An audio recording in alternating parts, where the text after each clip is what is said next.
Hello, everyone. The I Told You So story arc continues because once again we have all this talk, all this back and forth. US talking to Ukraine, Ukraine talking to the European leaders, Russia talking to the US, and no results in sight. And another jab from Putin saying basically it is everyone else's fault. So, what is this all about?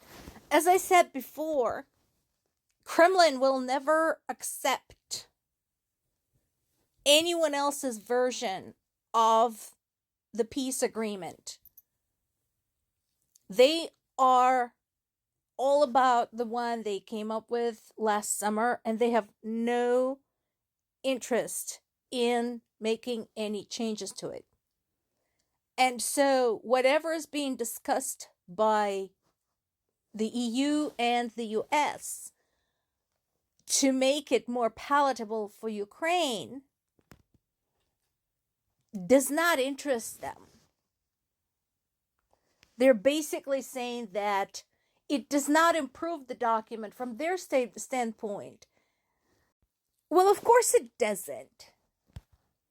Because Ukraine and the EU want to remove any land concessions. Because why? Again, just because somebody showed up and went for a land grab doesn't make it right. I keep giving this example. If somebody barges into your house and brutalizes your family, are you gonna give them half of your house? Because they say that if you do so, they will stop beating up on you? Is that what you're gonna do? No. You're gonna fight like a hellcat. So that's going on. There also has been a very tragic incident we're going to mention shortly in the Sumy region. It's like it just gets worse for Sumy. But going back to one of the stories released a couple of days ago, is U.S. intelligence believes that Putin plans on capturing all of Ukraine and reclaiming parts of Europe. Now, this is the correction I'd like to propose here. He doesn't want to recapture parts of Europe that belong to the Soviet Union. He wants to recapture parts of Europe that belong to the Russian Empire. Because that wouldn't just include the Baltic states. It would also include Finland and Poland. Possibly bits and pieces of Romania. Possibly. So, think bigger. He is trying to unite. Putin is trying to combine Russia's imperial expansionism with some of the Soviet doctrine and religious fanaticism. You think I'm joking? I'm not. So once again, even as Ukrainian government, American government is saying, oh, the diplomatic efforts are proceeding quite quickly, don't listen to that. Do not listen to words. In this situation, words mean very little. It's fluff.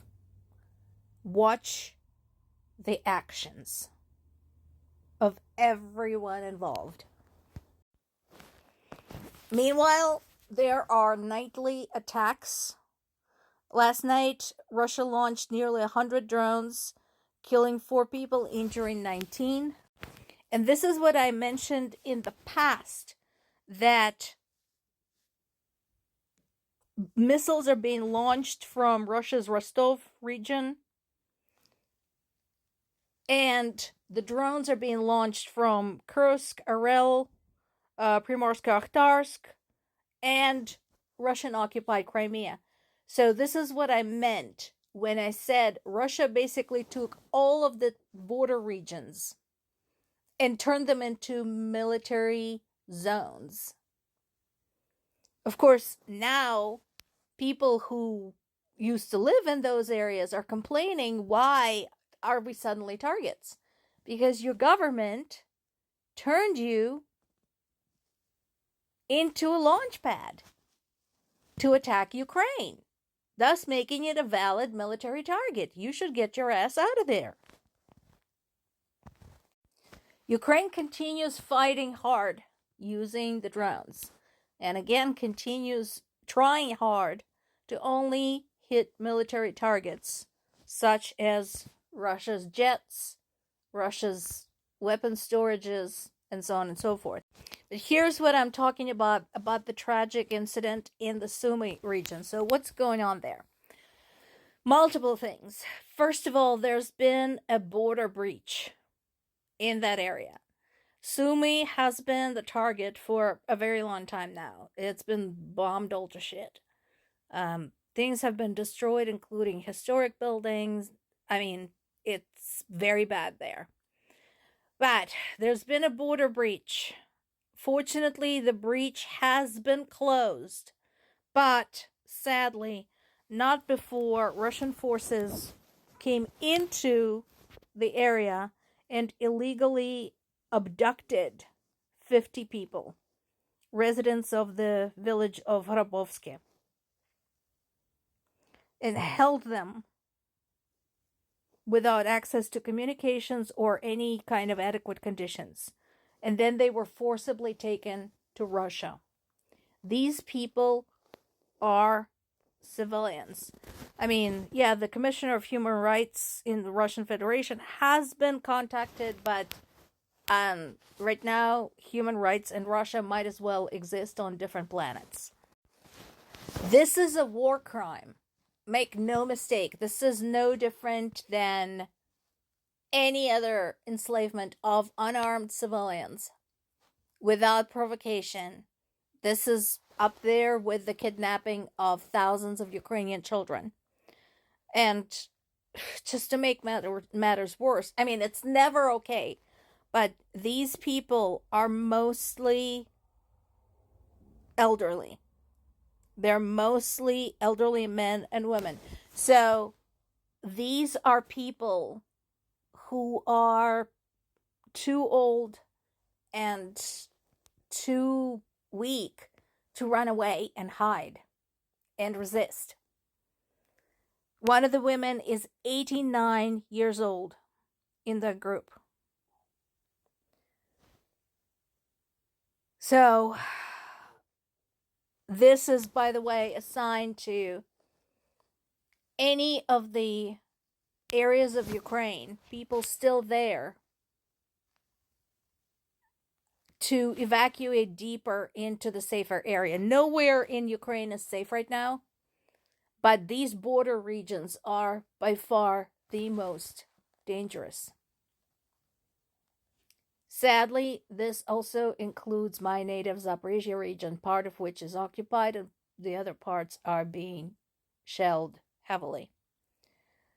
So the investigation has been launched, but whether there's any hope of recovering those people, getting them back, bringing them hope, that is a big question.